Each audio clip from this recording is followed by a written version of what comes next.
Welcome back to Peaks 47. So my next little job is going to be working on a little line side hut I'm going to be putting here that could be accessed from the road. So I'll just take you through how I'm going to weather it, make it look as realistic as possible.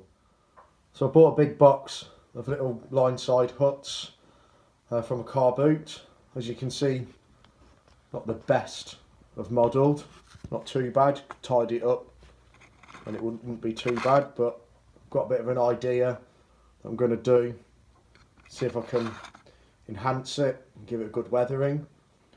So I've been collecting lollipop sticks and I've been slicing them in half. I'm going to use these as battens, as uprights, and then weather it, hopefully pick some of the grain up in it.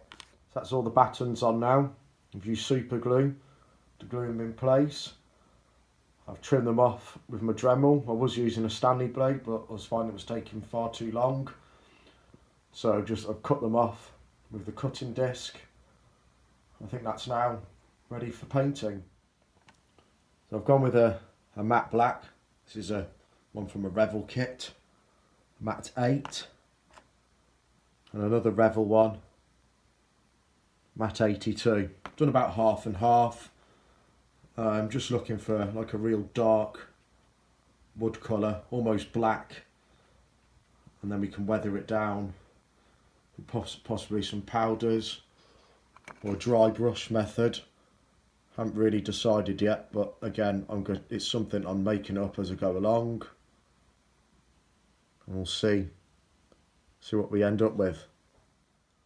So that's dry now, and we can see the grain in it, which I'm really pleased with. So I'm just dry brushing it now with matte white, try and pick up some of the grain, just make it look a little bit more tired.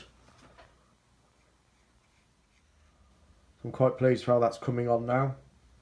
Just using some black soot weathering powder from WWS, just to see if I can weather down the roof. I'll probably mix it with some of the rusty colour as well.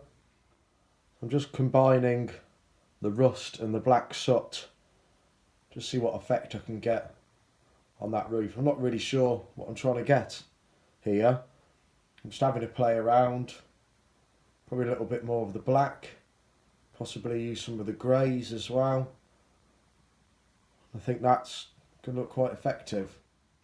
So that's not far off now, ready for the layout. As you can see, I've added some moss, done a green door, weathered that down, a bit of moss down the side, powdered the roof and got the moss collecting behind the chimney stack. It's a bit more to do, adding some details now, glaze the window, some tools outside, perhaps airbrush a path going to the front door. And then in the next video I'll be working on getting some dry stone walls up the lane, going to the cottages.